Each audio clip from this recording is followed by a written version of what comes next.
شہریار افریدی کی گفتگو اچھی گفتگو تھی، میں نے ساری گفتگو سماعت کی ہے، لیکن ان کی گفتگو کے اندر چند چیزیں ایسی ہیں جو حقائق سے ہمیں صرف نظر آتی ہیں، جن کا حقائق سے دور دور تک کوئی تعلق نہیں ہے۔ انہوں نے کہا کہ پاکستان کے اندر 75% جو خواتین ہیں، اور خواتین میں ہماری وہ نوجوان بچیاں جو اس وقت کالجز اور یونیورسٹیز میں پڑھ رہی ہیں، وہ اس نشے کی عادی ہو چکی ہیں، اور وہ نشے کے دیگر جو فارمز ہیں نشے کی، اس کے اندر مبتلا ہیں۔ سرویز اس سے پہلے بھی ہوئے ہیں، جو ماہر ہیں سروے کرنے کے اور جو ماہر منشیات ہیں ان سے ہماری باقاعدہ طور پہ اس حوالے سے بات بھی ہوئی ہے، اور ہم نے اس حوالے سے تصدیق کرنے کی بھی کوشش کی ہے کیا یہ اعداد و شمار جو جناب شہریار افریدی صاحب نے دیے ہیں وہ درست ہیں۔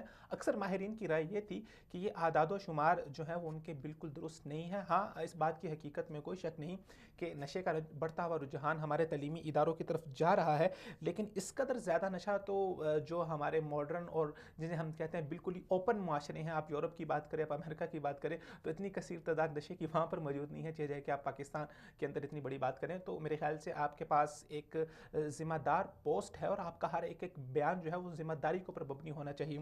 اگر آپ اتنا بڑا بیان دے رہے ہیں، یہ بیان کوئی چھوٹا بیان نہیں ہے، اب جب آپ کا بیان پورا انٹرنیشنل میڈیا دیکھے گا اور وہ پاکستان کا کیا چہرہ ان کے سامنے جائے گا، پوری دنیا کے سامنے کیا چہرہ جائے گا، آپ کو پاکستان کو پورے پاکستان کو ایک نشئی ملک کے طور پہ پیش کر رہے ہیں، تو آپ کو اپنے الفاظ کے اندر تھوڑا سا احتیاط برتنی ہوگی۔ واضح کریں، بالکل واضح کریں، جو خرابی ہیں واضح کریں، بلکہ آپ تو ذمہ دار ہیں، آپ صرف واضح نہ کریں، آپ ٹھیک کریں اور آپ ایکشن کر کے دکھائیں، پھر میڈیا کو بتائیں کہ یہ ہم نے ایکشن کر دیا ہے، تو تب آپ کی بات جو ہے وہ اس کے اندر بہت زیادہ وزن ہوگا۔ جائے کہ آپ صرف پریس کانفرنسز کریں اور اس کے بعد آپ پھر غائب ہو جائیں اور اس کے اوپر کوئی اقدامات نہ ہوں، تو یہ بات بہت محل نظر ہے۔ اگر آئس نشے کی ہم بات کریں تو آئس نشے کے اندر اس کے اندر جو میڈیکل رپورٹس ہیں اس کے مطابق اس میں جو ہے میتھافیٹامائن نامی اور ہائیڈروکلورائڈ نامی اجزاء شامل ہوتے ہیں، جو کہ بہت زہریلے کیمیکل ہیں اور یہ نوجوان طلباء کے لیے بہت زیادہ مہلکناک ہیں۔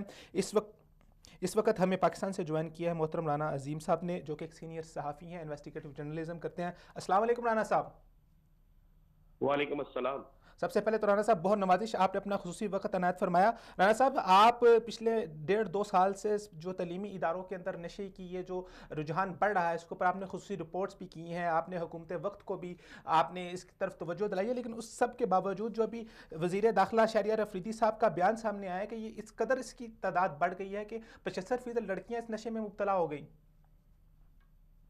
جی بالکل اسی طرح ہے، 75% تو وہ ہیں جو حکومت کے پاس ایک اعداد و شمار آئے ہیں۔ اگر آپ دیکھیں تو ہم نے جو رپورٹ دی تھی اس میں اوور آل اگر آپ دیکھیں جائے پورے پاکستان کے اندر تو 65% جو طلبہ ہیں، طلبہ اور طالبات جو ہیں، یہ اس وقت نشے کی لت میں اتنا مبتلا ہو چکی ہیں جس کی انتہا کوئی نہیں۔ اور صرف اسلام آباد کے اندر جو ہے، اسلام آباد کے اندر 95% طلبہ اور طالبات جو ان اسکولوں میں تعلیم حاصل کرتے ہیں جنہیں ہم کہتے ہیں بڑے ہائی آفیشل اسکول ہے، بڑے اچھے اسکول ہے اور بڑے وی وی آئی پی اسکول ہے، ان تمام اسکولوں کے اندر باقاعدہ ڈرگس کا استعمال ہو رہا ہے، اور ان اسکولوں کی کینٹین سے لے کر ان اسکولوں کے چوکیدار، وہاں کے اسٹاف اور وہاں کے اساتذہ بھی اس گنونے دھندے میں ملوث ہیں۔ اور اتنا آپ دیکھیں کہ کراچی کے ایک اسکول کے متعلق تو یہ رپورٹ دی گئی ہے کہ کراچی کے اس معروف ترین تعلیمی ادارے کے اندر 2 رومز ایسے بنائے گئے ہیں کہ جو بچے نشہ کرتے ہیں اس کے بعد انہیں باقاعدہ ریسٹ کے لیے ان کمروں میں رکھا جاتا ہے، اور جب وہ اس سے بالکل ریسٹ کا مکمل کر لیتے ہیں تو اس کے بعد انہیں گھر جانے کی اجازت دی جاتی ہے۔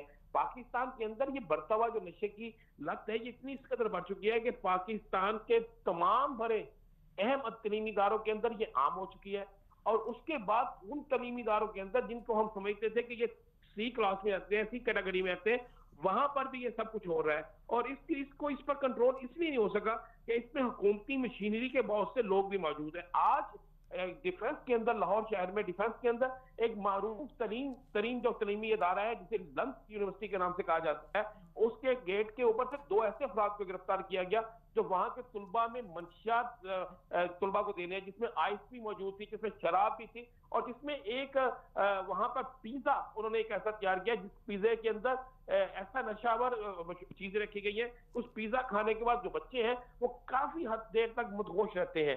تو یہ چیزیں پکڑی گئی، ان دونوں کا تعلق جو تھا وہ قانون نافذ کرنے والے اداروں سے تھا۔ اور آج لاہور شہر کے اندر ایک ایسی جگہ پر چھاپا پڑا ہے جہاں پر کہا جا رہا تھا یہ کیفے ہے، لیکن وہ کیفے نہیں نکلا، وہ ایک بالکل ڈرگس کا اڈا تھا۔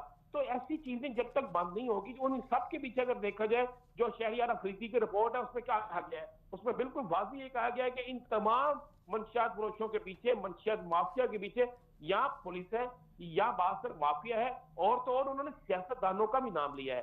اب ایک بہت خوفناک سینیریو اور بھی پیدا ہو چکا ہے کہ پہلے ہوتا تھا کہ ایک منشیات کسی شاپ سے، کسی دکان سے، کسی اڈے سے یا کسی گودام سے ملتی تھی. اب یہ آپ جاتے ہیں، موبائل ہر شخص کے پاس موجود ہے، آپ یوٹیوب پہ جاتے ہیں، وہاں جا کے سرچ کرتے ہیں، سرچ کرنے کے بعد آپ کو نظر آ جاتا ہے کہ کون سا نشہ کہاں سے ملے گا. آپ صرف وہاں پہ سرچ کرتے ہیں، اس کو اپنی ڈیٹیل بھیجتے ہیں، تو وہ چیز آپ کو، آپ جس جگہ چاہتے ہیں پارسل کی صورت میں آئے، بائی ہینڈ آئے، کسی اور چیز کے ذریعے سے وہ آپ کے پاس پہنچ جاتی ہے. اچھا رانا جب صاحب، تک جو ان چیزوں شہریار پر افریدی کنٹرول صاحب نہیں نے ہوگا. جو شہریار افریدی صاحب نے اعداد و شمار دیے ہیں، اس کے مطابق کچھ ماہرین کا کہنا ہے کہ اتنے اعداد و شمار موجود نہیں ہیں، انہوں نے کچھ مبالغہ رہی سے کام لیا ہے.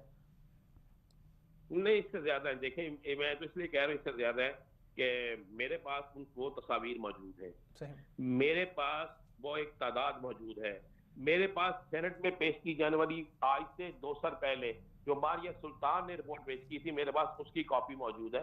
تو یہ پاسبل نہیں ہے، یہ سب کچھ ہے، اور میں نے تو خود وہ اپنی آنکھوں سے وہ سب کچھ دیکھا ہے.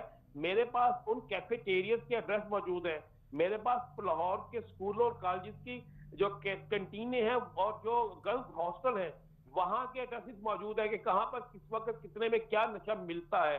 ہمارے پاس تو یہ بھی موجود ہے کہ سیچرڈے نائٹ جو ہوتی ہے وہ پاکستان کے کس کس بڑے شہر میں کہاں کہاں پر کیا کیا ہوتا ہے اور نشہ کس طرح فروخت ہوتا ہے. اور کارڈ جاتے ہیں باقاعدہ کہ اس کارڈ کو لے کے 3,000 سے 5,000 روپے اس کارڈ کی قیمت ہوتی ہے. لڑکیاں لڑکے لے کر جاتے ہیں جو مختلف تعلیمی اداروں کے ہاسٹلس میں رہتے ہیں. اصل معاملہ یہ ہے کہ یہ اعداد و شمار جو انہوں نے بتائے ہیں وہ ان کے مطابق ٹھیک ہو سکتے ہیں، لیکن میرے مطابق وہ اب بھی کم ہے. انہوں نے جو اعداد و شمار بتائے ہیں اس میں انہوں نے ایک لفظ دکھا ہے کہ یہ ان تعلیمی اداروں میں جو بہت نمبر 1 تعلیمی ادارے ہیں، نمبر 1 کیٹیگری میں آتے ہیں. لیکن میں کہہ رہا ہوں نمبر 3 کیٹیگری جو سی کیٹیگری ہے اس میں بھی یہ سب کچھ چلتا ہے. اس لیے چل رہا ہے کہ یہ نشہ جو ہے یہ اس قدر سستا بھی اور اس قدر مہنگا بھی ہے کہ نمبر 1 کیٹیگری کے جو اسکول اور کالجز ہے وہاں پہ مہنگا نشہ ہے، اور نمبر 3 کیٹیگری کے اسکول جو کالجز ہے وہاں پہ انتہائی سستا نشہ بھی مل رہا ہے جو 50 روپے سے لے کر 100 روپے تک کا. دیکھیں ایک چیونگم آ چکی ہے، یہ انڈیا سے آنے والی ایک چیونگم ہے. اس چیونگم کو کھانے کے بعد اس قدر نشہ ہو جاتا ہے. اس چیونگم کے اندر جو تحقیق کی گئی، جو اس میں رپورٹ کی گئی، کہا گیا کہ اس چیونگم کے اندر باقاعدہ وہ کیمیکل استعمال کیا گیا جو سمارٹ بون میں کیا جاتا ہے. اور سمارٹ بون کا جو کیمیکل ہے وہ اس طرح ہے کہ ایک دفعہ آپ اسے اس کی سمیل لے لیں تو اس کے بعد کافی دیر تک آپ اس کو اس پہ مدہوش رہتے ہیں.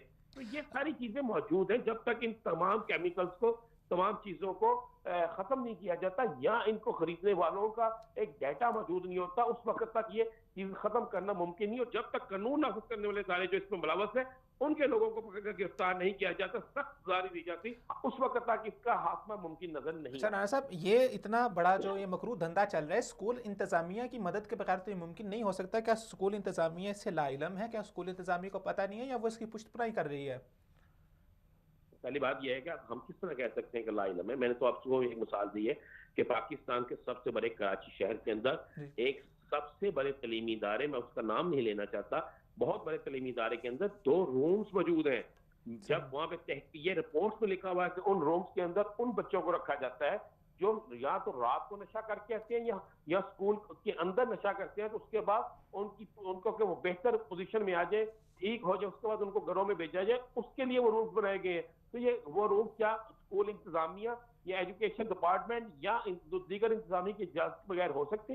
یہ ممکن نہیں ہے. تو رانا صاحب، یہ کیا ان کا کاروباری دھندا بنایا ہوا ان لوگوں نے؟ جی بالکل، یہ کاروبار دھندا ہے، بالکل یہ کاروبار دھندا ہے. اور چونکہ اس میں زیادہ پروفٹ آتی ہے، اس میں یہاں پہ پڑھنے والے جو بچے ہیں وہ اس کلاس سے تعلق رکھتے ہیں جس کلاس میں شاید ان کے فیملیز کے لوگ بھی جو ہے اس نشے کو پسند کرتے ہوں. تو اس لیے یہ ساری چیزیں چلتی ہیں. جب تک والدین خود اس پر پرسو نہیں کریں گے، اس کے خلاف ایکشن نہیں لیں گے، اس وقت تک یہ کام نہیں رک سکتا. رانا صاحب، آپ نے ذکر فرمایا آپ کے پاس تو جگہوں کی ان کے پتے موجود ہیں، آپ کے پاس رپورٹس موجود ہیں، آپ کے پاس نام موجود ہیں، آپ تک پہنچ گئے. ہمارے جو حکومت کے پالیسی ساز ادارے ہیں، جو پالیسی نافذ کرنے والے ادارے ہیں، وہ کیوں سوئے ہوئے ہیں؟ وہ کیوں نہیں کر رہے اس حوالے سے کوئی اقدامات؟ جب چور اور چوکیدار کا ملاپ ہوتا ہے، جب چور اور چوکیدار آپس میں ملے ہوتے ہیں تو پھر ایسے اداروں کو دیکھنے کی کوئی ضرورت نہیں ہوتی، کیونکہ چوکیدار نے چور کو پکڑنا ہے. جب چور اور چوکیدار آپس اکٹھے ہو جائیں گے تو کس طرح پکڑیں گے؟ بڑی ایک سمپل سی یہ بات ہے. اگر پولیس چاہے گی، قانون نافذ کرنے والے ادارے چاہیں گے تو کسی جگہ بھی منشیات کا کاروبار نہیں ہو سکے گا. اگر وہ اپنا حصہ لیں گے تو پھر اس کاروبار کو کوئی روک نہیں سکے گا. رانا صاحب آخر میں آپ کیا تجاویز دینا چاہیں گے حکومت وقت کو، کہ وہ آپ نے تو ماشاءاللہ کافی گہرائی سے اس معاملے کو دیکھا ہے، تو کیا تجاویز دینا چاہیں گے کس طرح اس کے اوپر بہت جلدی اس کا استدراک کیا جا سکتا ہے اور اس معاملے کو ختم کیا جا سکتا ہے؟ لیکن یہ ایک چیز تو آپ ذہن میں رکھیے گا، جس ملک کے اندر جب ایک اسلامی ریاست کے اندر ایک ہندو مذہب سے تعلق رکھنے والا شخص شراب پر پابندی کی قرارداد پیش کرے اور مسلمان ارکان اسمبلی اس کی مخالفت کرے، تو آپ کو اس سے بالکل اندازہ ہو سکتا ہے کہ اس ملک کے اندر کس طرح اس نشے پہ قابو پانا کیا ممکن ہے.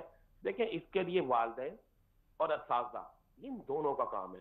جب ایک بچہ نشے کی حالت میں آتا ہے تو 5 6 10 20 دن بعد اس کو یہ علم ہو چکا ہوتا ہے کہ وہ شخص جو ہے ہمارا بچہ کیسا ہے، تو وہ کیوں نہیں پرسو کرتے، وہ اپنے بچوں کو کیوں نہیں چیک کرتے کہ یہ جہاں پہ جا رہے ہیں، جہاں سے آ رہے ہیں، جو ان کی پوزیشن ہے ایسی کیوں ہے. جب تک یہ چیزیں نہیں ہوں گی، دونوں طرف سے سرکاری ادارے بھی اور والدین بھی مل کر کوشش کریں گے تو اس ناسور سے نجات مل سکتی ہے. اگر مل کر کوشش نہیں کریں گے تو اس ناسور سے نجات کسی صورت نہیں مل سکتی. بہت شکریہ رانا صاحب ہمارا ساتھ دینے کے لیے. السلام علیکم ورحمۃ اللہ وبرکاتہ. جی رانا صاحب تھے پاکستان سے، انہوں نے جوائن کیا تھا. انہوں نے بہت ہی حیران کن انکشافات کیے اور ان کا یہ کہنا تھا کہ پاکستان کے جو سے تعلیمی ادارے ہیں ان کے پاس ان کے باقاعدہ طور پر ڈریسز موجود ہیں. تو ایک بہت افسوسناک امر یہ ہے کہ ہماری حکومت نافذ کرنے والے ادارے کہاں سوئے ہوئے ہیں. کیا وہ اس قوم کے ساتھ مخلص نہیں ہیں؟ کیا وہ اس قوم کو نہیں بنانا چاہتے؟ اور اس چیز کا اتنا زیادہ پھیلاؤ ہمارے تعلیمی اداروں کے اندر ہونا، ہمارے وہ بچے جنہوں نے کل کہا کہ معاشرے کی باغ دوڑ سنبھالنی ہے، آپ ابھی سے ان کو نشے کا عادی بنا رہے ہیں، تو کل کو جب وہ سینٹ کے اندر جا کے بیٹھیں گے، کل کو جب وہ پارلیمنٹ میں جا کے بیٹھیں گے، تو یہی نتائج آپ کو دیکھنے کو ملیں گے کہ وہاں پر ایک ہندو پارلیمنٹیرین وہ وہاں پر بل پیش کرے گا شراب کے خلاف، اور وہاں پہ مسلمان پارلیمنٹیرین اس کی مخالفت کریں گے. تو یہ اثرات ہمیں نظر دیکھنے کو آ رہے ہیں. اور یہ نشہ کس قدر آپ کے لیے مہلکناک ہو سکتا ہے اسلامی حوالے سے، تو یہ حرام ہے ہی ہے، اس کی جس قدر مذمت کی جائے اتنی کم ہے. شریعت نے اس کو ام الخبائث کا ہے، خاص طور پہ شراب نوشی کو. اور یہ شراب نوشی کی فارم ہی ہے. یہ جو جتنے بھی ڈرگز ہیں، چاہے وہ آئس کے نام پر ہیں، چاہے وہ ہیروئن کے نام پر ہے، چاہے وہ چرس کے نام پر ہے، یہ سارے کے سارے ڈرگز جو ہیں یہ ام الخبائث کے اندر آتے ہیں. یہ نشہ ایک ایسی چیز ہے جو انسان کی فطرت کو، انسان کی عقل کو، انسان کی خلقت کو مار دیتا ہے. اور پھر اس کے بعد کیا ہوتا ہے کہ وہ انسان ہر قسم کے گناہ کے اندر مبتلا ہو جاتا ہے. ایک رپورٹ کے مطابق وہ لوگ جو ریپ جیسے بدترین فعل کے اندر مبتلا ہوتے ہیں، جو خواتین کے ساتھ زیادتی کرتے ہیں، ریپ کرتے ہیں، ان میں سے اکثر لوگ وہ ہوتے ہیں جو نشے کی حالت میں ہوتے ہیں، اور ان میں سے زیادہ تر تعداد جو ہے وہ شراب نوشوں کی ہوتی ہے. ہم بات کر رہے تھے آئس نشے کے حوالے سے. تو جو آئس نشے کے اندر کیمیکل استعمال ہوتا ہے وہ میتھافیٹامائن نامی کیمیکل ہے، جسے ہائیڈروکلورائڈ کے اجزاء کے ساتھ ملا کے اور دیگر مختلف جو زہریلے کیمیکلز ہیں وہ ملا کے اس نشے کو بنایا جاتا ہے. اور اس نشے کے جو عادی ہو رہے ہیں وہ لوگ، ان لوگوں کی ایک کثیر تعداد ہے جو پہلے چرس پیا کرتے تھے، جو پہلے ہیروئن پیا کرتے تھے. چرس اور ہیروئن بہت مہنگی ہے. یہ نشہ کچھ سستا میں، یہ نشہ تھوڑا سا سستا ہے، جس کی وجہ سے بہت سارے لوگ جو ہیروئن پیا کرتے تھے، اس کا زہریلا نشہ ہے، وہ ہیروئن چھوڑ کے اس نشے کے اوپر آ رہے ہیں. اور جیسے کہ کراچی کے حوالے سے کچھ خصوصی رپورٹ ہمارے ذرائع کے مطابق ہمیں ملی ہیں کہ وہاں پر تعلیمی اداروں کے اندر جو وہاں کے ملازمین ہیں وہ اس غیر قانونی دھندے کے اندر ملوث ہیں. وہاں پر پولیس نے کچھ دیر قبل چھاپا مار کے عامر بھیو نامی ایک شخص تھا، اس کو گرفتار کیا. اور یہ پورا ایک گینگ تھا، اس میں ایک انکل نامی انسان تھا، وہ بھی اس دھندے کے اندر ملوث تھا، اس کو بھی وہاں سے گرفتار کیا گیا. اور اس نشے کی جو بنیادی وجہ بتائی جا رہی ہے جو طلباء کی طرف سے، وہ طلباء امتحانات کی تیاری کے دنوں میں اس نشے کو زیادہ استعمال کرتے ہیں، کیونکہ جب ایک طالب علم اس نشے کو کر لیتا ہے تو وہ تقریباً اگلے 24 گھنٹے مسلسل جاگ سکتا ہے، وہ نشیط ہو جاتا ہے. لیکن اس کے بعد جو اس کے سائیڈ ایفیکٹ اس کے اوپر ہوتے ہیں، میڈیکلی، سائیکولوجیکلی، فزیکلی، وہ بہت زیادہ خطرناک ہیں. یہ نشہ آپ کو جو پاکستان کے اندر دو طرح سے ملتا ہے. ایک تو جو اس کی بہت ہائی کوالٹی ہے، وہ تقریباً 5 سے 10 ہزار روپے کی ایک پڑی ہے، وہ آپ کو ملتی ہے. اور جو آپ کی غیر قانونی لیبارٹریز ہے وہاں پر جب بنایا جاتا ہے تو اس نشے کو، اس کی ایک پڑی جو ہے وہ تقریباً 1000 سے 2000 کے درمیان ملتی ہے. تو یہ ایک بہت مخدوش صورتحال ہے. اگر گورنمنٹ نے اس حوالے سے کوئی سٹیپ اٹھائے ہیں تو اچھی بات ہے، اس کے اوپر کوئی کارروائی بھی ہونی چاہیے، اور کارروائی کر کے رپورٹ بھی قوم کے سامنے لانی چاہیے کہ کس طرح اس کا استدراک ہو رہا ہے. اور جو گھرونے چہرے اس کے پیچھے ملوث ہیں، چاہے وہ سیاستدان ہیں، چاہے وہ بااثر لوگ ہیں، سب کے سب کو اس کے اندر جو ہے وہ آپ کو سر عام لٹکانا ہوگا, ان کو سزائیں دینی ہوگی. اب ابھی ناظرین ہم چلتے ہیں اپنے اگلے ٹاپک کی طرف, اور ہمارا اگلا ٹاپک ہے بسنت کے حوالے سے اور غیر مسلم تہواروں کے حوالے سے ایک مسلمان کا کیا جو ہے وہ لاہ عمل ہونا چاہیے. ہم اپنا ٹاپک ڈسکس کریں گے. یہاں پر وقت ہے ایک مختصر سی بریک کا. ملتے ہیں آپ سے ایک چھوٹی سی بریک کے بعد.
ویلکم بیک ناظرین. پروگرام میں آپ کو ایک مرتبہ پھر خوش آمدید کرتے ہیں. بریک پہ جانے سے پہلے ہم پاکستان میں بڑھتے ہوئے نشے کے رجحان کے حوالے سے گفتگو کر رہے تھے, اور ابھی ہم اپنے اگلے ٹاپک کی طرف چلتے ہیں, اور وہ ہے پنجاب حکومت کی طرف سے بسنت پر عائد پابندی کو ختم کرنے کا فیصلہ کر دیا گیا ہے.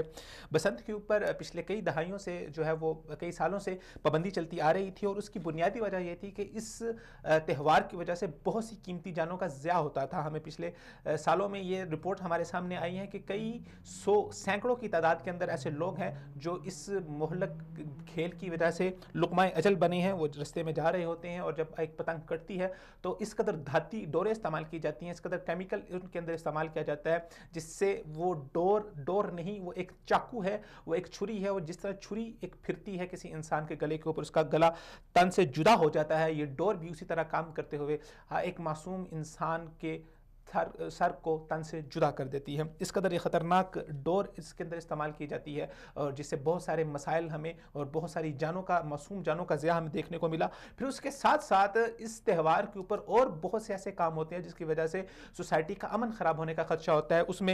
اس میں اسلحے کا استعمال ہوتا ہے, بے جا استعمال ہوتا ہے, پھر فحش قسم کی موسیقی کا استعمال ہوتا ہے, معاشرے کے اندر ایک ہیجان پیدا ہوتا ہے. تو اسی ٹاپک کے اوپر ہمارے ساتھ شامل گفتگو ہوں گے جناب راجہ ضیاء الحق صاحب, جو کہ CEO ہیں یوتھ کلب کے. السلام علیکم راجہ صاحب. جی وعلیکم السلام ورحمۃ اللہ وبرکاتہ. راجہ صاحب بہت نوازش اپنا وقت دینے کے لیے. بسنت کے حوالے سے اور غیر اسلامی تہواروں کے حوالے سے ہمارا ٹاپک چل رہا ہے, تو سب سے پہلے آپ ہمارے ناظرین کو یہ بتائیں کہ وہ تمام تہوار جن کا تعلق اسلام کے ساتھ نہیں ہے, جو غیر مسلموں کے ہیں, اس کے اندر ایک مسلمان کا لاہ عمل کیا ہونا چاہیے؟ دیکھیے جی, بہت بہت شکریہ سب سے پہلے تو آپ کا کہ آپ نے مجھے آج یہاں پہ کے لیے.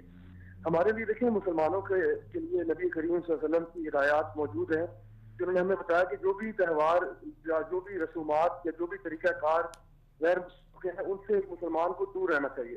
اور اس طرح کی بے تحاشا قسم کی آپ کو حدیث بھی ملیں گی, جہاں پہ آپ نے حدیث کو شروع اس طرح سے کہا کہ مختلف ہو جاؤ غیر مسلموں سے, یا پھر یہ کہا کہ یہودیوں نے مختلف ہو جاؤ, فلاں فلاں کام کرو, اور اس طرح کی مثالیں بے شمار ہیں, وہ حدیث ہم دیکھ سکتے ہیں. دوسری طرف یہ کہ یہ جو تہوار خاص طور پہ جو بسنت کا ہے, اس میں دیکھیں نہ صرف ایک تو جان کا تو ہے, جس طرح بھی آپ ذکر کر رہے تھے کہ جان کا نقصان ہے, پر اس کے ساتھ ساتھ انسان کا ایمان بھی جاتا جاتا ہے. کیونکہ اگر تو آپ یہ پوچھتے نا کہ جی پتنگ اڑانا کیسا ہے, تو پتنگ اڑانا آپ دیکھا پتنگ اڑا لیتے ہیں یا تھوڑا سا کچھ ایسا اپنے آپ کو انٹرٹین کرنے کے لیے کوئی کام کرتے ہیں, تو جنہیں وہ پھر بھی ہم یہ کہتے ہیں کیا جا سکتا ہے. لیکن ہفتے کا مسئلہ یہ ہے کہ یہ صرف اس طرح کی چیز نہیں ہے. اس میں سب سے پہلی بات تو جو ڈور استعمال کی جاتی ہے وہ اتنی خطرناک قسم کی ہے کہ جس سے بہت زیادہ جانی نقصان کا خطرہ ہمیشہ لاحق رہتا ہے. دوسری طرف یہ کہ جتنی بھی تقریبات بسنت کی ہوتی ہیں وہ ہماری نظروں سے چھپی ہوئی نہیں ہے. ہمیں نظر آتا ہے اس میں گانا بجانا بھی ہوگا, اس سے ہر قسم کا شراب و کباب بھی ہوگا, اس سے مردوں عورتوں کی فری مکسنگ جو ہے وہ بھی آپ کو نظر آئے گی, اور طرح طرح کے جو سوشل ایونٹس جن کو آپ کہہ سکتے ہیں وہ معاشرے میں آپ کو نظر آنا شروع ہوتے ہیں. اور اس تہوار کے نام پر آپ کو نظر آتا ہے کہ لوگ جو ہے وہ اپنے دین سے بھی جا رہے ہیں اور کچھ کیسز میں تو اپنی دنیا سے بھی جا رہے ہوتے ہیں.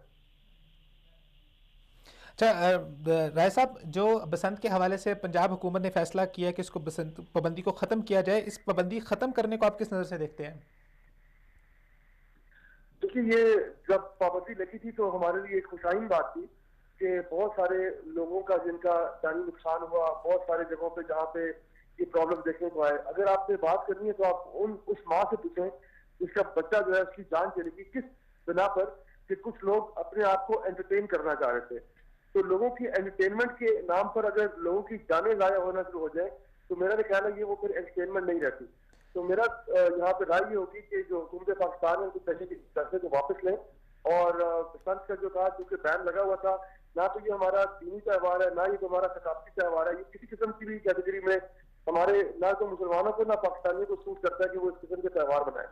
تو اس پہ جو ہے نا لازماً نظر ثانی کرنی چاہیے. اچھا رائے صاحب, آگے کچھ دنوں بعد کرسمس کا تہوار بھی آ رہا ہے, اور اس کے ساتھ ساتھ جو ہیلووین کے تہوار ہے, بہت سارے ہمارے نوجوان نسل میں ہم دیکھتے ہیں, خاص طور پہ جو وہ نوجوان جو اس وقت یونیورسٹیز میں پڑھ رہے ہیں, باقاعدہ طور پہ تعلیمی اداروں کی طرف سے ایسے تہواروں کو منانے کا اہتمام کیا جاتا ہے. وہ تہوار جن کا خاص تعلق مذہبی رسومات کے ساتھ ہے اور غیر مسلم مذہبی رسومات ہیں, اس حوالے سے ایک نوجوان کا لائحہ عمل کیا ہونا چاہیے؟ لیکن سب سے پہلے تو بات یہ کہ جو اگر ہم اپنے آپ کو مسلمان کہتے ہیں, پہلے تو یہ بات کیا ہم اپنے آپ کو مسلمان کہتے ہیں یا نہیں کہتے. اگر تو ہم اپنے آپ کو مسلمان کہتے ہیں اور نوجوان اگر میری بات سن رہے ہیں اور وہ کہتے ہیں ہاں جی میں مسلمان ہوں, تو دیکھیے مسلمان صرف کہنے سے نہیں ہوتا, مسلمان اپنے عمل سے ہوتا ہے اور اپنے کردار اور اپنے اخلاق سے پہچانا جاتا ہے. اور اگر کوئی مسلمان اپنے آپ کو کہتا ہو لیکن سارے جو غیر اسلامی تہوار ہیں اور تہذیبیں اور چیزیں ہیں ان میں اپنے آپ کو شامل کر رہا ہے, تو پھر اس کو خود اپنے بارے میں سوچنا چاہیے کہ میں کس قسم کی راہ پر چل رہا ہوں. یہ جتنے بھی تہوار ہیں یہ سارے کے سارے ایسے ہیں جو انسان کو سب سے پہلے اس کے ایمان سے اور پھر باقی اس کی اخلاقیات سے اور باقی چیزوں سے دور کر دیتے ہیں. اور یہاں پہ یہ آئے دن ہوتا رہتا ہے, کبھی وہ مطلب کرسمس ہے, کبھی ویلنٹائن ڈے آ جائے گا, کبھی اس میں ہیلووین آ جائے گی. یہ مختلف تہوار ہیں اور میں حیران ہوتا ہوں کہ ہمارے تعلیمی ادارے جو ہیں اسکولوں میں, کالجوں میں, یونیورسٹیوں میں اکثر میں یہ منائے بھی جاتے ہیں. مطلب یہ بڑے جوش و خروش سے منائے جاتے ہیں اور اس کے لیے آپ کو زیادہ سرچ کرنے کی ضرورت نہیں ہے. یوٹیوب کے اوپر ویڈیوز بھری پڑی ہیں جہاں پہ بہت ہی غیر اخلاقی قسم کی رسومات اور چیزیں آپ کو نظر آتی ہیں کہ جہاں پہ ان تہواروں کے نام پر اور ماڈرن ہونے کے نام پر اور کلچر کے نام پر ہم اپنے بچوں کے اندر اس قسم کی جو ہے بے حیائی کو فروغ دے رہے ہیں. اچھا رائے صاحب, آپ کا ماشاءاللہ بہت زیادہ کام ہے نوجوانوں کے اندر, تو جب آپ کا اس حوالے سے بہت اویئرنیس آپ نوجوانوں کے اندر پھیلاتے ہیں, تو جب نوجوانوں سے آپ کی بات ہوتی ہے, جب نوجوانوں کو سمجھایا جاتا ہے, تو آپ کیا رد عمل دیکھتے ہیں؟ نوجوان اس چیز کو قبول کرتے ہیں اور ان کا کیا ری ایکشن ہوتا ہے کہ کیا ان کو ابھی تک نہ تعلیمی اداروں کی طرف سے نہ گھر والوں کی طرف سے اس بات کو سمجھایا گیا ہے کہ یہ کام نہیں کرنا آپ نے؟ دیکھیے اصل میں مجھے ایک طرف تو اس بات کی خوشی بھی ہوتی ہے کہ ماشاءاللہ ابھی بھی پاکستان میں بے شمار نوجوان ایسے ہیں جو کہ اس طرح کے تہوار دیکھ کے سن کے ان کا رد عمل یہی ہوتا ہے کہ یہ ہمارے تہوار نہیں ہیں, یہ نہ تو کسی پاکستانی کو سوٹ کرتے ہیں نہ کسی مسلمان کو سوٹ کرتے ہیں کہ وہ اپنے آپ کو ان چیزوں میں انوالو کرے. لیکن اس کے باوجود کئی ایسے نوجوان ہیں جو کہ تھوڑا سا جن کو ہم کہہ سکتے ہیں کہ جن کا دینی طرف رجحان نہیں ہے, یا جن کو ایسی تعلیم بچپن سے نہیں دی گئی, یا گھر میں ایسا ماحول نہیں دیا گیا, یا پھر وہ ویسٹرن ورلڈ سے زیادہ متاثر ہو چکے ہیں اور ایک لبرل قسم کا فلسفہ جو ہے نا اپنا چکے ہیں. ان کے لیے تو یہ سمجھیں کہ عید ہے. اللہ سبحانہ تعالیٰ نے ہمارے لیے دین اسلام میں 2 عیدیں رکھی ہیں, عید الفطر اور عید الاضحیٰ. ان عیدوں پہ یہ عوام جو ہے آپ کو سوتی نظر آئے گی, اور ان تہواروں پہ یہ جاگ اٹھتے ہیں اور ان کی جو ایکسائٹمنٹ ہے اور جو ان کا جوش و خروش اور ولولہ ہے وہ آپ کو ان میں نظر آتا ہے. تو انشاءاللہ میری گزارش ہوگی ان تمام طلباء سے, طالبات سے جو مختلف پاکستان کے تعلیمی اداروں میں موجود ہیں کہ اگر ان کے اسکول میں, کالج میں ایسی بات ہو تو ان کو چاہیے کہ وہ اپنی ایڈمنسٹریشن تک آواز ضرور پہنچائیں اپنی, اور اپنا اوپینین وہاں تک پہنچائیں. اچھا ہمارے راجہ یہاں پہ میں صاحب، ایک راجہ چھوٹا صاحب سا واقعہ صوبائی آپ کے سامنے. وزیر جو ہیں ہمارے صوبائی وزیر ہیں جناب فیاض الحسن چوہان صاحب، جب ان سے اس حوالے سے بات کی گئی کہ اس حوالے سے بہت زیادہ جانوں کا ضیاع ہوتا ہے، تو انہوں نے ایک بہت عجیب قسم کی لاجک پیش کی. میں اس کے اوپر آپ کو کمنٹ لینا چاہوں گا. انہوں نے کہا کہ دیکھیں بقرہ عید کے اوپر بھی جب قربانیاں ہوتی ہیں تو وہاں پر بھی چھری لگنے کی وجہ سے بہت سے لوگ زخمی ہو جاتے ہیں، کئی جانیں چلی جاتی ہیں، ان کا کہنا تھا. تو کیا کہتے ہیں کہ ہم بقرہ عید منانا چھوڑ دیں؟ تو یہ ایک عجیب قسم کی لاجک دی ہے. میں اس کے اوپر آپ کا کمنٹ چاہوں گا. دیکھیے یہ واقعی میں لاجک بالکل بے تکی اور بے بنیاد کی بات ہے. اگر کسی ہمارے جو ہے فوجی جو ہے نا جنگوں میں زخمی ہو رہے ہیں تو انسان جنگ بھی نہ کرے. بات یہ کہ آپ انٹرٹینمنٹ کے نام پہ وہ چیز جو غیر ضروری ہے، کوئی اس کی بنیاد نہیں ہے، کوئی اس کی ضرورت نہیں ہے. یعنی کیا ہمارے پاس انٹرٹینمنٹ کا اور کوئی باقی نہیں رہ گیا کہ ہم اپنے آپ کو خوش کر سکیں؟ کیا لازم ہے کہ ہم اپنے جانوں کو ضائع کر کے ہی ہم یعنی خوشی منائیں گے؟ یعنی اگر میں کہتا ہوں 100 بندہ چھوڑیں، ایک بندہ بھی اگر خوشی منا رہا ہو یا 1000 منا رہے ہو، لیکن اس کی ہزاروں کی خوشی کے پیچھے اگر ایک جان بھی ضائع ہو رہی ہے تو ایسی خوشی کو ہم بالکل قبول نہیں کریں گے. اور اس خوشی کا اس ماں سے پوچھا جائے، اس باپ سے پوچھا جائے جن کا بچہ جو ہے اس خوشی کے اندر لوگوں کی خوشی میں ضائع ہو گیا بیچارہ. بہت نوازی راجہ صاحب ہمارا ساتھ دینے کے لیے. السلام علیکم ورحمۃ اللہ وبرکاتہ. جی یہ تھے راجہ ضیاء الحق صاحب جنہوں نے ہمیں اسلام آباد سے جوائن کیا تھا، اور یہ بہت زیادہ سرگرم عمل ہے نوجوانوں کی تربیت کے حوالے سے، اور اس طرح کی اویئرنیس اس کے اندر پھیلاتے رہتے ہیں. ان سے کئی دفعہ ہماری ذاتی طور پہ بھی بات ہوئی ہے. تو نوجوانوں کے اندر ہمارے بہت زیادہ خیر پائی جاتی ہے، لیکن مسئلہ اصل میں یہ ہے کہ ہمارے نوجوانوں کو ایجوکیٹ نہیں کیا جا رہا، ان کو بتایا نہیں جا رہا کہ یہ جو تہوار آپ منا رہے ہیں it's just not a entertainment. یہ کوئی انٹرٹینمنٹ نہیں ہے، یہ باقاعدہ طور پہ مذہبی تہوار ہے. اور بسنت کے حوالے سے اگر میں خصوصی طور پہ ذکر کروں، اگر ہم بسنت کی پرانی تاریخ کو دیکھیں تو یہ باقاعدہ طور پہ ہندوؤں کا ایک باقاعدہ مذہبی تہوار ہے، جو ان کی ایک جو ان کا معبود ہے اس کے ساتھ اس کو وہ کیا جاتا ہے، اور یہ کئی 100 سالوں سے چلتا آ رہا ہے. اور اس کے بعد اگر ہم پاکستان کے اندر اس کی تاریخ دیکھیں تو یہاں پر ایک ہندو نوجوان ہوا کرتا تھا جس نے آپ صلی اللہ علیہ وسلم اور آپ صلی اللہ علیہ وسلم کی بیٹی حضرت فاطمہ رضی اللہ تعالیٰ عنہ کی شان میں گستاخی کی تھی، اور اس وقت کی عدالت نے اس نوجوان کو باقاعدہ طور پہ پھانسی کی سزا دی تھی. اور جس تاریخ کو اس کو پھانسی دی گئی اس وقت جتنے بھی ہندو کمیونٹی کے لوگ تھے وہ جمع ہوئے، اور انہوں نے اس کی یاد کے اندر وہاں پر پتنگیں اڑائیں. اور اس وقت سے ہمارے بر صغیر پاک و ہند کے اندر یہ بسنت کا تہوار چل رہا ہے. تو ہمیں مسلمانوں کو ذرا سوچنا چاہیے کہ اس بسنت کے تہوار کی بنیادی اصل وجہ کیا ہے، اور اس کو کیوں ہماری سول سوسائٹی کی طرف سے، جیسے کہ فیاض الحسن چوہان صاحب کا بھی یہ کہنا تھا کہ سول سوسائٹی کی طرف سے ہمیں یہ مطالبہ آ رہا ہے کہ اس تہوار کو دوبارہ سے منایا جائے. تو اس کی بنیادی پیچھے جو مینٹیلٹی ہے آپ کو وہ سمجھنے کی ضرورت ہے کہ پاکستان کے اندر اس تہوار کی جو ابتدا ہوئی ہے وہ گستاخ رسول ایک نوجوان تھا، اس کی یاد کے اندر اس تہوار کو منایا جاتا ہے. اور یہ بات کوئی ڈھکی چھپی بات نہیں ہے، اور یہ کوئی مفروضہ نہیں ہے. پنجاب کی اگر آپ تاریخ پڑھیں، بہت سے تاریخ دان ہیں، انہوں نے یہ کتابیں لکھی ہیں.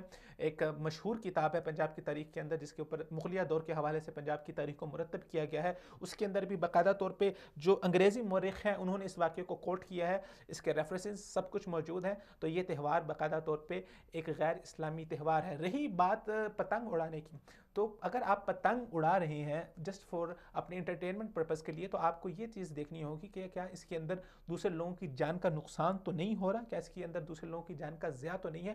آپ کیا ہر وہ کام جس سے دوسرے انسان کو تکلیف پہنچتی ہے، اسلام نے ہر اس کام کو منع کیا ہے. المسلم من سلم المسلمون من لسانہ ویدی، رسول اللہ نے فرمایا کہ صحیح مسلمان وہ ہے جس کی ہاتھ اور زبان سے دوسرا مسلمان محفوظ رہے. اسلام تو اتنا بھی پسند نہیں کرتا کہ آپ کسی دوسرے مسلمان کو اوے کہہ کے بلائیں جس سے اس کے دل کے اندر جو ہے وہ کوئی بات آئے تو چہ جائے کہ یہ ایسا ایک تہوار اور ایک ایسی یہ پتنگ بازی جس کے ذریعے سے دوسرے لوگوں کی جانوں کو نقصان ہو رہا ہے. ہاں اگر کوئی ایک ایسا چھوٹا سا کوئی ایک میدان ہے جہاں پر لوگ پتنگ اڑا رہے ہیں اور وہاں پر کوئی آپ حفاظتی تدابیر کر لیتے ہیں، اگر آپ اس کو کھیل بنانا چاہتے ہیں تو اس حد تک ہم پتنگ بازی کی تو کچھ نہ کچھ اجازت ہو سکتی ہے، لیکن پھر بھی اس کے لیے بہت زیادہ حفاظتی تدابیر کرنی ہوگی. اور اس کو خاص بسنت کے تہوار کہہ کے منانا، یہ تو آپ ایک چیز کو ایک غیر اسلامی چیز کے ساتھ جوڑ رہے ہیں. اور اس کے بعد آپ پھر اس کے اوپر جو غیر شرعی کام ہوتے ہیں، اس کے اندر جو فحش قسم کے جو فحاشی اس پورے تہوار کے اندر پھیلائی جاتی ہے، تو یہ ساری چیزیں ایسی ہیں جو سب مل کے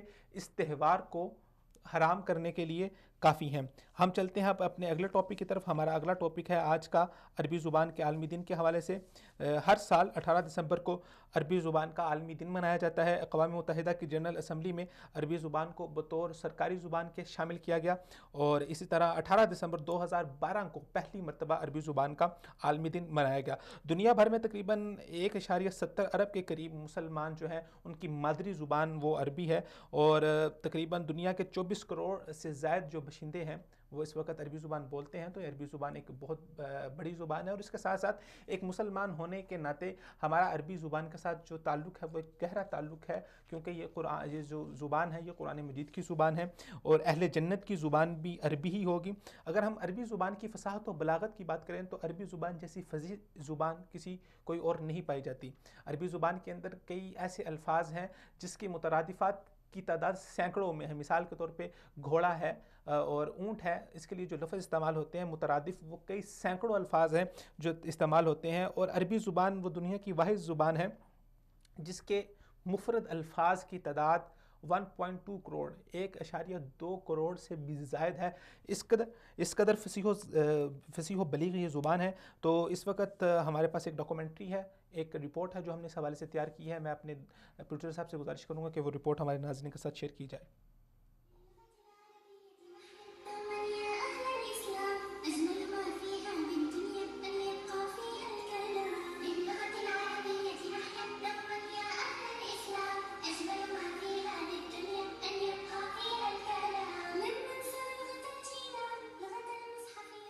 عربی زبان کا عالمی دن۔ ہر سال 18 دسمبر کو عربی زبان کا عالمی دن منایا جاتا ہے۔ اس مقصد کے لیے مذکورہ تاریخ کے انتخاب کی وجہ یہ ہے کہ 18 دسمبر 1973 کو اقوام متحدہ کی جنرل اسمبلی نے عربی زبان کو اپنی سرکاری زبانوں میں شامل کرنے کا فیصلہ کیا تھا۔ اس وقت پوری دنیا میں 7000 زبانیں بولی جاتی ہیں۔ ان ہزاروں زبانوں میں سب سے زیادہ بولی جانے والی 10 زبانوں میں عربی زبان کا 5واں نمبر ہے۔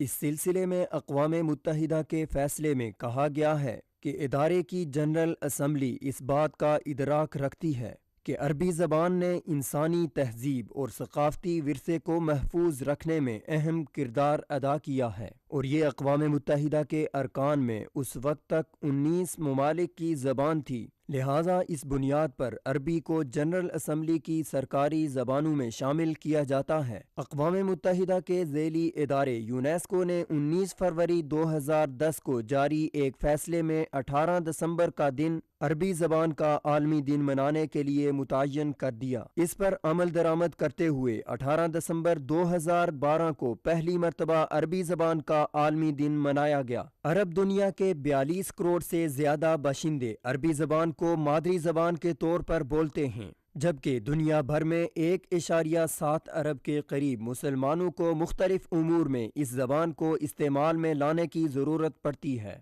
بالخصوص قرآن کریم کی زبان ہونے کے سبب عربی زبان کو خصوصی تقدس حاصل ہے، اور دین اسلام میں نماز، ذکر و اذکار اور دیگر عبادتیں اس کے بغیر پوری نہیں ہوتیں۔ عربی زبان اپنی فصاحت و بلاغت کی وجہ سے بہت معروف ہے۔ جاہلیت کے زمانے میں بھی اہل عرب کو اپنی فصاحت و بلاغت پر بہت ناز تھا، اسی وجہ سے وہ غیر عربوں کو اجمی یعنی گونگا تصور کرتے تھے۔ عربی زبان کا عالمی دن بطور ایک فصیح زبان اور قرآن کریم کی زبان ہونے کی صفت کے اعتبار سے منایا جاتا ہے۔ عربوں کی بہت سی زبانیں اور لہجے ہیں، اور ہر قبیلہ اپنا لہجہ رکھتا ہے۔ یہ صرف لسانیات کے پہلو سے متعلق صفت ہے جو عربی زبان پر اثر انداز ہوئی۔ اگر ہم عربی زبان کے کلمات اور مفردات کو دیکھیں تو باقی تمام زبانوں سے سب سے زیادہ کلمات اسی زبان میں ہیں۔ ایک اندازے کے مطابق اس زبان میں مفرد الفاظ کی تعداد 1.2 کروڑ سے زائد ہے۔ علامہ جواد علی العراقی اپنی کتاب المفصل فی تاریخ العرب قبل الاسلام میں بیان کرتے ہیں کہ عربی زبان میں مفرد الفاظ کی مجموعی تعداد 1,23,05,052 ہے۔ اس طرح یہ انسانی تاریخ کی سب سے بھرپور اور لفظی دولت سے مالا مال زبان ہے۔ عربی زبان بہت سی زبانوں کی حقیقی جڑ ہے۔ کئی زبانوں میں عربی زبان کے کلمات بولے جاتے ہیں، خاص طور پر اردو، ترکی، کردی، انڈونیشی، البانی، مالیزی، ہسپانوی اور مالتی زبانوں میں بے شمار الفاظ بولے اور سمجھے جاتے ہیں۔ انگریزی زبان میں بھی سینکڑوں الفاظ عربی زبان سے ماخوذ ہیں۔ پوری دنیا میں سب سے بہترین خطاطی عربی زبان میں ہوتی ہے۔ اس زبان میں کثرت سے مترادف الفاظ بولے جاتے ہیں۔ مثلاً شیر، تلوار اور اونٹ کے لیے سینکڑوں نام ہیں۔ بعض محققین کا خیال ہے کہ دنیا میں سب سے قدیم زبان عربی ہے۔ بعض کہتے ہیں کہ یارب بن قحطان وہ پہلا شخص ہے جس نے عربی زبان کا آغاز کیا۔ یہ بھی کہا جاتا ہے کہ حضرت اسماعیل علیہ السلام وہ پہلے نبی ہیں جنہوں نے عربی زبان بولی، اور ایک روایت میں یہ بھی ہے کہ حضرت آدم علیہ السلام کی زبان عربی تھی اور اہل جنت کی زبان بھی عربی ہوگی۔ اللہ تعالیٰ نے اپنے کلام کے لیے عربی زبان کا انتخاب کیا۔ یہ وہ زندہ زبان ہے جو 1500 سال سے مختلف علاقوں میں بولی اور سمجھی جاتی ہے۔ اس مقدس زبان میں ہی ہم اللہ تعالیٰ سے 5 وقت میں ہم کلام ہوتے ہیں۔ اس لیے ہر مسلمان کے لیے بنیادی عربی زبان سیکھنا انتہائی ضروری ہے۔ لیکن افسوس سے کہنا پڑتا ہے کہ آج مسلمانوں کی اکثریت اس زبان سے نابلد ہے اور چند رٹے ہوئے فقرے دہرا کر اپنے فرض سے سبکدوش ہو جاتے ہیں۔ لہٰذا ضرورت اس امر کی ہے کہ ہم سب عربی زبان سے واقف ہوں، تاکہ جب ہم اپنے رب سے مخاطب ہوں تو ہمیں معلوم ہو کہ ہم کیا کلام کر رہے ہیں۔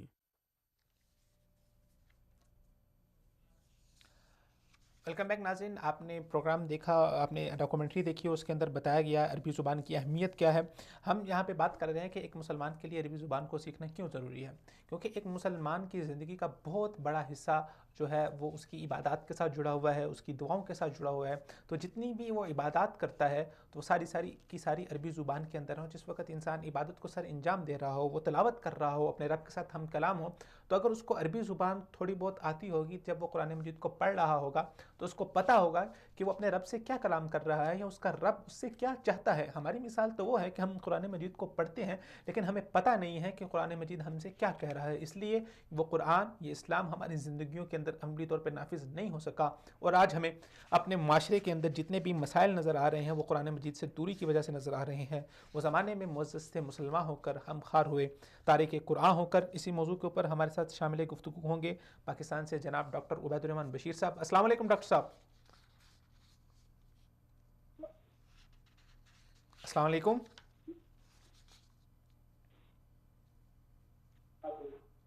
السلام علیکم ڈاکٹر صاحب۔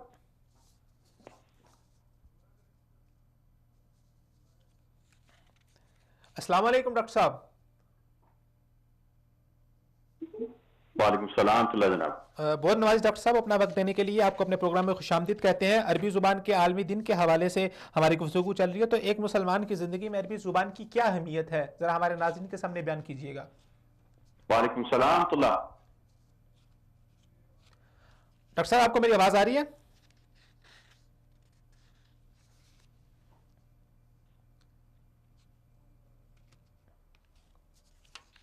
السلام علیکم ڈاکٹر صاحب۔ میرے خیال سے کچھ تکنیکی مسائل کی وجہ سے ہماری کال ڈراپ ہو گئی ہے۔ میں اپنے پروڈیوسر صاحب سے گزارش کروں گا کہ ڈاکٹر صاحب کو دوبارہ سے کال پہ لیں، اور جیسے وہ ہمارے ساتھ دوبارہ سے کال پہ شامل ہوتے ہیں ہم ان کو اپنے پروگرام میں شامل کرتے ہیں۔ تو ہم بات کر رہے تھے عربی زبان کے حوالے سے، تو عربی زبان ایک مسلمان کے لیے بہت زیادہ ضروری ہے، تاکہ وہ جب نماز پڑھ رہا ہو تو نماز کے اندر جتنی دعائیں ہیں وہ ساری عربی زبان کے اندر ہیں، تو اسے پتہ ہو کہ وہ اپنے رب کے ساتھ کیا کلام کر رہا ہے۔ ایک حدیث کے اندر رسول اللہ صلی اللہ علیہ وسلم نے فرمایا کہ جب کوئی انسان نماز پڑھ رہا ہوتا ہے تو وہ گویا اپنے رب کے ساتھ کلام کر رہا ہوتا ہے، اپنے رب کے ساتھ وہ مخاطب ہوتا ہے، اور اللہ تعالیٰ جب بندہ الحمدللہ رب العالمین کہتا ہے تو اللہ تعالیٰ اس کے جواب میں فرشتوں کو کہتے ہیں کہ حامدانی عبدی، میرے بندے نے میری تعریف بیان کی ہے۔ اور اسی طرح باقی جتنی آیات ہیں اللہ تعالیٰ ان آیات کا جواب دیتے ہیں اور فرشتوں میں ذکر فرماتے ہیں، تو وہ انسان جو اللہ تعالیٰ کے سامنے سر بسجود ہو رہا ہے، سجدے کی حالت میں ہے، تو اسے پتہ ہونا چاہیے کہ وہ عربی زبان کے اندر دعاؤں میں کیا کہہ رہا ہے۔ اس وقت ہمیں دوبارہ سے جوائن کیا ہے ڈاکٹر عبید الرحمان بشیر صاحب نے۔ السلام علیکم ڈاکٹر صاحب۔ وعلیکم السلام۔ ڈاکٹر صاحب بہت نوازش اپنا وقت دینے کے لیے، ہم آپ کو اپنے پروگرام میں خوش آمدید کہتے ہیں۔ عربی زبان کے عالمی دن کے حوالے سے ہمارا پروگرام چل رہا ہے، تو ذرا ہمارے ناظرین کے سامنے بیان کیجیے گا کہ ایک مسلمان کی زندگی میں عربی زبان کی کیا اہمیت ہے۔ دیکھیے، جہاں تک عربی زبان کا ایک مسلمان کے ساتھ تعلق ہے، تو اگر آپ اپنے نام کو دیکھیے تو عبید الرحمان شفیق، تینوں جو نام ہیں یہ عربی کے الفاظ ہیں. اسی طرح جو میرا نام ہے یہ بھی تینوں جو الفاظ ہیں یہ عربی کے ہیں. ہم اگر جتنے بھی مسلمان افراد ہیں ان کے ناموں پہ غور کریں تو ہماری شناخت بھی انہی عربی زبان کے الفاظ کے ذریعے ہے. اور جب ہم اپنی صبح و شام اپنی صبح کا آغاز کرتے ہیں تو جو سب سے پہلی الفاظ ہمارے کانوں میں جاتے ہیں وہ اذان کے الفاظ عربی میں ہیں. ہماری فضاؤں میں مسلمان ممالک کی فضاؤں میں عربی کے الفاظ اذان کی شکل میں پہنچتے ہیں. یہ ہماری عبادات کی زبان ہے اور قرآن کریم عربی زبان میں ہے. اس لیے عربی زبان کے ساتھ کسی مسلمان کا تعلق پوچھنا ایسے ہی ہے جیسے انسان کے لیے ہوا پانی اور کسی اور ایسی چیز کا تعلق پوچھا جائے. یہ ایک مسلمان کے لیے بطور فرد اور بطور قوم یہ ناگزیر زبان ہے. اسی کے ذریعے ہم اپنے رسول صلی اللہ علیہ وسلم کے حدیث کو سمجھتے ہیں اور اپنے رب کے کلام کو سمجھ پاتے ہیں کہ وہ اللہ تعالیٰ کیا کہنا چاہ رہے ہیں. ڈاکٹر صاحب ہمارے پاکستان کے اندر عربی زبان کے ساتھ جو یتیمانہ سلوک برتا جاتا ہے اس کو کس نظر سے دیکھتے ہیں؟ دیکھیے عربی زبان اللہ تعالیٰ کے فضل سے اور اس کی توفیق سے پاکستان میں اس وقت تیزی سے پھیلنے والی زبانوں میں سے ایک زبان ہے. اور یہ عربی زبان کا یہ پھیلاؤ یا ترقی کسی حکومتی سرپرستی کے نتیجے میں نہیں ہے اور کسی اور کی ایفرٹ کے نتیجے میں کوشش کے نتیجے میں نہیں ہے، بلکہ عربی زبان سے حکومت نے تو ایک ایسا سلوک کیا ہے کہ جو انتہائی افسوسناک ہے. لیکن خود وہ ادارے یا وہ آرگنائزیشن جن کو عربی زبان کی ترقی کے لیے کام کرنا چاہیے تھا وہ اس طریقے سے کام نہیں کر سکے ابھی تک جس طرح ہمارے معاشرے کے اندر اس کی ایک تڑپ تھی، ایک لگن ہے. بہرحال اس کے باوجود یہ ایک لمبا موضوع ہے اور اس میں اصل جو چیز یہ ہے کہ عربی زبان کو جہاں جہاں پڑھائی جا رہی ہے ایک زندہ، خوبصورت، متحرک اور معاشرے میں نظر آنے والی زبان کے طور پر پڑھایا جائے. یہ ایک افسوسناک بات ہے کہ اس ایک پسماندگی کی سب سے بڑی وجہ یہ ہے کہ عربی زبان کو گرامر، گردانوں اور رٹے اور اسی طرح کے فلسفیانہ بحثوں میں الجھا کر عربی زبان کے طالب علم کے لیے اس کو مشکل بنا دیا گیا. حالانکہ عربی زبان انتہائی خوبصورت، آسان، دلچسپ اور تیزی سے سیکھی جانے والی زبان ہے. اور اس کا سب سے بڑا ثبوت یہ ہے کہ اسلام آباد میں اس وقت سینکڑوں افراد عربی زبان سیکھ چکے ہیں اور سالانہ سیکھتے ہیں. اور اگر ہم عمومی طور پہ دیکھیں تو صرف اسلام آباد اور پنڈی میں ہزاروں نہیں بلکہ بڑے محتاط اندازے کے مطابق 2 لاکھ سے زیادہ ایسے افراد ہیں جو عربی زبان کو سمجھتے ہیں یا اس کو بول سکتے ہیں. ڈاکٹر صاحب ایک بچہ ایک طالب علم ہے، اس کے لیے اگر ہم عالمی طور پہ دیکھتے ہیں تو وہاں پر باقاعدہ اہتمام کیا جاتا ہے کہ وہ مختلف زبانوں کو سیکھیں. تو اگر ایک بچہ مختلف زبانیں سیکھتا ہے تو اس کے کیا اثرات اس کے اوپر مرتب ہوتے ہیں؟ اس کی صلاحیت کے اندر کس طرح زیادہ نکھار آ سکتا ہے؟ کوئی بھی زبان سیکھی جائے تو ایک زبان اصل میں ایک دنیا ہے اور جب انسان وہ ایک زبان سیکھ لیتا ہے تو گویا کہ اس کو اس دنیا میں داخلے کا موقع مل جاتا ہے. وہ اس زبان کا ادب سیکھتا ہے، ان کے وہاں کے اخلاق سیکھتا ہے، اس کی سوچ میں وسعت پیدا ہوتی ہے اور اس کو زندگی میں زیادہ سے زیادہ افراد سے موقع اٹھانے کا موقع ملتا ہے. اگر مجھے ایک زبان آتی ہے تو میں ایک زبان ہونے تک محدود ہوں، لیکن اگر مجھے 5 زبانیں آتی ہیں تو میں 5 زبانوں کے لوگوں سے سیکھ سکتا ہوں اور میرا جو اثر ہے ان 5 لوگوں تک پہنچ سکتا ہے. تو یہ چیز انسان کو نہ صرف اپنی ذاتی طور پہ بلکہ اس کے کاروبار میں، اس کی سماجی حیثیت میں اور اس کے باقی معاملات میں بھی اس کے لیے بہت فائدہ مند ہوتی ہے. ڈاکٹر صاحب آپ ماشاءاللہ ایک ادارہ چلا رہے ہیں عربی زبان کے سکھانے کے حوالے سے، تو ابھی تک آپ کا تجربہ کیسا رہا ہے؟ لوگوں کا رسپانس کیسا رہا ہے اور آپ کس طرح اس زبان کو سہل بنا کے لوگوں کے سامنے پیش کر رہے ہیں؟ دیکھیے میرے پاس جو ادارہ ہے معہد اللغات العربیہ انسٹیٹیوٹ آف عربک لینگویج اسلام آباد، اصل میں یہ بابا عربی مولانا محمد بشیر رحمہ اللہ کی طرف سے ایک امانت ہے جو ان کے وفات کے بعد میرے پاس اس کی ذمہ داری ہے. اور گزشتہ 20 سال میں نے عربی زبان کی تدریس میں کام کیا ہے، 1999 سے لے کے آج 2018 تک. میرا خود بھی عربی زبان سیکھنا بڑا خوشگوار تجربہ تھا، بڑی دلچسپ زبان، آسان لگی اور پھر میں نے الحمدللہ اللہ تعالیٰ کی توفیق سے اسی زبان کے لیے اپنے آپ کو مختص کیا. اور اس سے پہلے جو اس ادارے کی پچھلی 50 سال کی تاریخ ہے اس میں بھی الحمدللہ ہمیں تو یہی ہمارا تجربہ ہے کہ پاکستانی قوم میں عربی زبان سیکھنے کا شوق بھی موجود ہے، اس میں اس کا رجحان بڑھ رہا ہے. اور صرف جہاں سے جو چیز ہمارے پورے معاشرے میں ہونی چاہیے وہ یہ ہے کہ عربی سکھانے والے عربی زبان کو ایک زندہ زبان کی طرح آسان انداز سے سکھائیں. بر صغیر میں جیسے میں نے تھوڑی دیر پہلے ذکر کیا کہ عربی کے حوالے سے دنیا جو 200 سال پہلے جو میتھڈ متروک کر چکی ہے ابھی تک وہی رائج ہے, اور اس کی وجہ یہ ہے کہ ذہین طبقہ عربی زبان کی تدریس کی طرف نہیں آیا. اس پہ ابھی تک جو زیادہ تر جمود ہے اور جدید انداز سے پڑھانے کے حوالے سے یہ بہت زیادہ کام کرنے کی ضرورت ہے. اس وقت بہت سی یونیورسٹیز کے اندر عربی زبان کو ایک فارن لینگویج جو سبجیکٹ ہے اس میں آپشن کے طور پہ پڑھایا جا رہا ہے اور پڑھی جا رہی ہے. تو ڈاکٹر صاحب آپ جو کورسز آفر کرتے ہیں, آپ ادارے سے جو کورسز آفر کرتے ہیں ان کا دورانیہ کتنا ہوتا ہے, یعنی کہ ایک عام اگر بندہ جس کو عربی بالکل بھی نہیں آتی تو کتنی دیر میں عربی سیکھ سکتا ہے, اور آپ کتنے کورسز اور کتنے دورانیے کے کورسز آفر کرتے ہیں؟ دیکھیے, اگر عربی زبان سیکھنے والے کا ہدف یہ ہے کہ میں اس کو بول چال کی مہارت حاصل کرنا چاہتا ہے تو بنیادی کورس 2 ماہ کا ہوتا ہے, اور یہ 6 ماہ تک اس کی کلاسز چلتی ہیں 3 اسٹیجز میں. اور اگر قرآن کریم سمجھنا چاہتا ہے تو وہ زیادہ ایک آسان چیز ہے. اس کے لیے ہم نے الحمدللہ اللہ تعالیٰ کے فضل سے معلم القرآن سیریز کے نام سے ایک پروگرام تیار کیا ہے اور بکس تیار کی ہیں.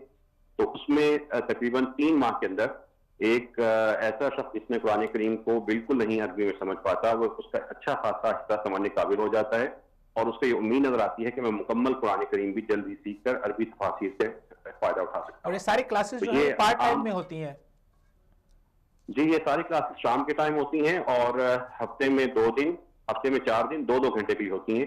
جبکہ جو ایسے افراد جو ہفتے کے عام دن میں ٹائم نہیں دے سکتے, ان کے لیے ہم ویکینڈ میں اتوار کے دن ایسے پروگرام منعقد کرتے ہیں, اور اس سے بھی فائدہ اٹھانے والے جو شہری ہیں ایک بہت بڑی تعداد میں یہاں پہ آتے ہیں. یعنی کہ ڈاکٹر صاحب, یعنی کہ ایک مختصر سی ایکٹیویٹی ہے جس میں آپ جو اپنی روزمرہ کی زندگی سے آپ ایک نئی ایکٹیویٹی, اور اس کے اندر آپ ایک نئی زبان, اور پھر اس زبان کی بساطت سے جیسے آپ نے ذکر کیا ایک نئی ثقافت, اور پھر اس کی ثقافت کے ذریعے سے علم کا ایک نیا انبار آپ کے سامنے کھل جاتا ہے. تو ڈاکٹر صاحب بہت شکریہ وقت دینے کے لیے. السلام علیکم ورحمۃ اللہ وبرکاتہ. جیسے کہ ڈاکٹر صاحب نے ذکر کیا کہ عربی زبان سیکھنا کوئی بہت بڑا مسئلہ نہیں ہے. صرف پارٹ ٹائم کورسز کے اندر اگر دیکھیں تو 5 سے 6 مہینے کے اندر ایک انسان اس قابل ہو جاتا ہے کہ وہ زبان کو سمجھ سکے, اور بنیادی طور پہ وہ کچھ بول بھی لیتا ہے.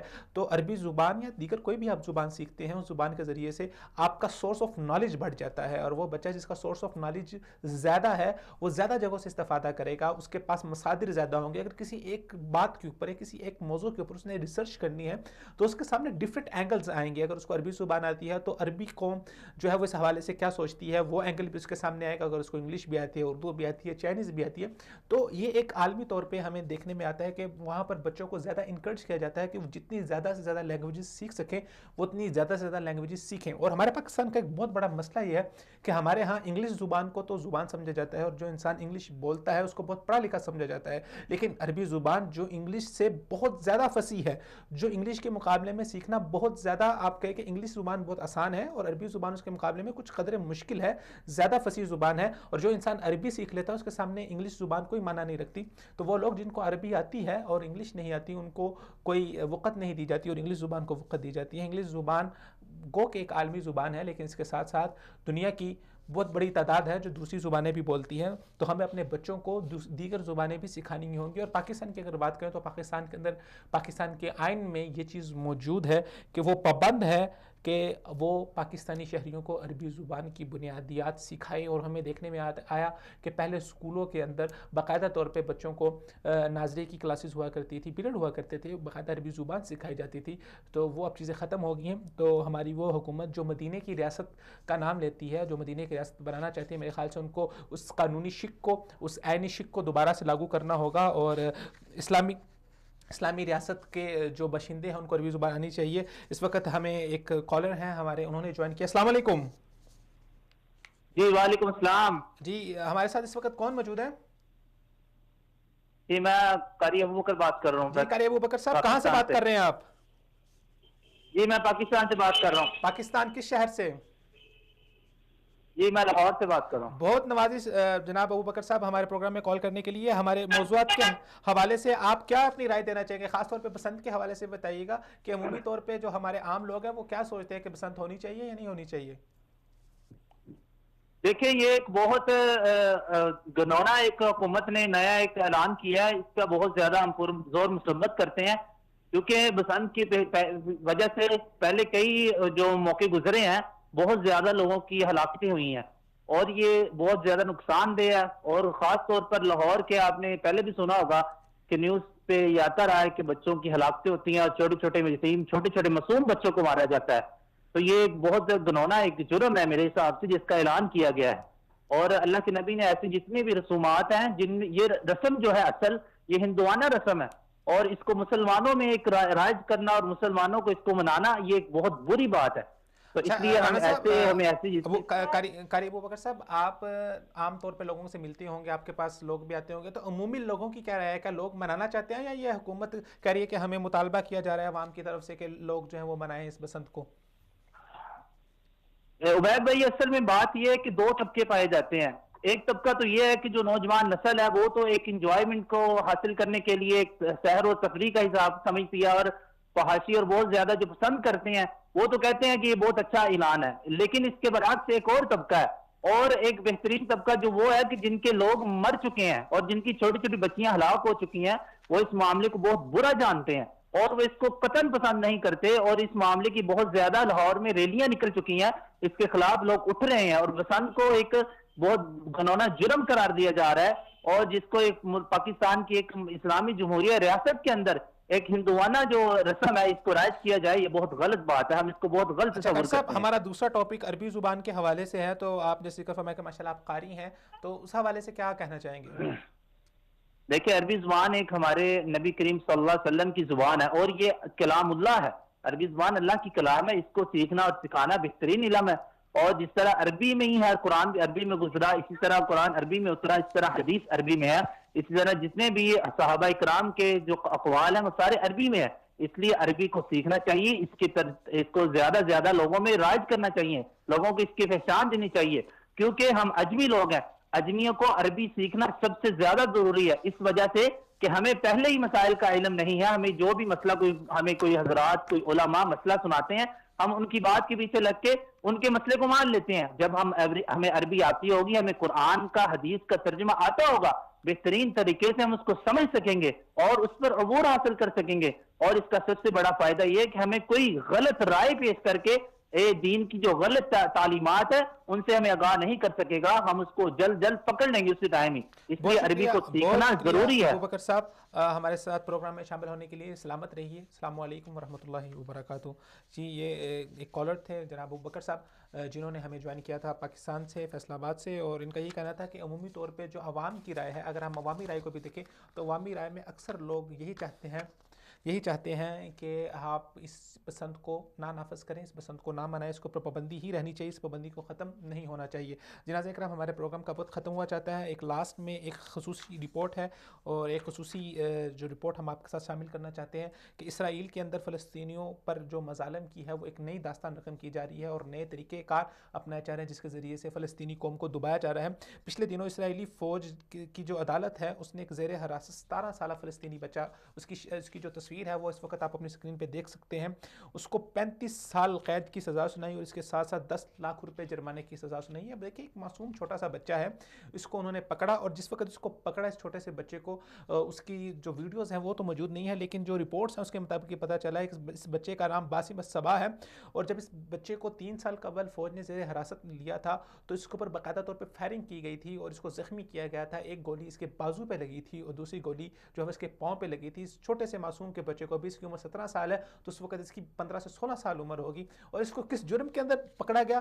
کہا گیا کہ اس نے ایک اسرائیلی فوجی کو ہلاک کیا ہے. آپ ذرا تصور کیجئے کہ ایک 15 سال کا معصوم چھوٹا سا بچہ, اس کے اوپر یہ الزام لگا کے کہ اس نے ایک اسرائیلی فوجی کو ہلاک کیا ہے اور اس کو باقاعدہ طور پہ 35 سال قید کی سزا سنائی ہے اور 10 لاکھ روپے کا جرمانہ, بھاری بھرکم جرمانہ اس کے اوپر عائد کر دی ہے. فلسطینی اس کے اوپر پہلے ہی اسرائیلی لوگ اتنے مظالم ڈھا رہے ہیں, وہ لوگ جو وہاں پر کیمپوں پہ رہنے کے لیے وہاں پر وہ مجبور ہیں, ان لوگوں کے اوپر اس قدر بھاری بھرکم جرمانے کرنا. اور پھر جب ہم نے یہ رپورٹ ہمارے سامنے, تو ہم نے کہا اس حوالے سے مزید تحقیق کرنی چاہیے. تو جو صہیونی ریاست کی فوجی عدالتیں ہیں, ہمیں پتہ چلتا ہے کہ انہوں نے اس سے پہلے بھی کئی معصوم لوگوں کو اس طرح سے ان کے اوپر الزام لگا کے بغیر کسی دلیل کے, بغیر کسی ثبوت کے ان کو انہوں نے جیلوں کے اندر بند کیا ہے. جو فلسطین کی اسیران اتھارٹی ہے اس کے مطابق اسرائیلی عقوبت خانوں میں اس وقت 54 فلسطینی خواتین ایسی ہیں جو پابندی سلاسل ہیں. وہ خواتین کے اوپر الزام لگاتے ہیں کہ انہوں نے اسرائیلی فوجیوں کو ہلاک کیا ہے اور اس کے بعد ان کو قید و بند کی صورتیں برداشت کرنا پڑتی ہیں. تو یہ ایک سینیریو ہے جو پورا اسرائیل کے اندر بڑھ رہا ہے. وہاں پہ خواتین کے ساتھ، وہاں پر چھوٹے بچوں کے ساتھ ان کو جو ہے وہ اتنے بڑے بڑے ان کے اوپر جرمانے عائد کیے جا رہے ہیں، اتنی بڑی بڑی سزائیں دی جا رہی ہیں. اور ہمارے عالمی ادارے، ہمارے یونائٹڈ نیشن، ہمارے انسانی حقوق کے ادارے، وہ کہاں پر نہ جانے ان کی زبانیں گنگ ہیں، کیوں ان کی زبانیں خاموش ہیں، کیوں ان کو یہ خواتین نظر نہیں آتی، کیوں ان کو یہ بچے نظر نہیں آتے کہ وہاں پر اس قدر ظلم و جبر ہو رہا ہے. اور یہ تمام کے تمام ادارے خاموش ہیں. ہمیں بحیثیت مسلمان ہمیں فلسطینیوں کے ساتھ کھڑا ہونا ہوگا، ہمیں ان کے لیے آواز بلند کرنی ہوگی. نہ ہمارا میڈیا ان کے حق میں آواز بلند کرتا ہے، نہ ہماری عوام کو ایجوکیٹ کیا جاتا ہے. تو آپ ان کے ساتھ ہزار ہمدردی کرتے ہوئے ان کے حق میں آواز بلند کریں، تاکہ ہم کل قیامت والے دن اللہ تعالیٰ کی بارگاہ میں کم از کم اس قدر تو سرخرو ہو سکیں کہ یا اللہ ہم نے ان لوگوں کے حق میں آواز بلند کی تھی. اسی کے ساتھ آپ سے اجازت چاہتے ہیں، پھر ملاقات ہوگی اگلے پروگرام میں. تب تک کے لیے خدا حافظ.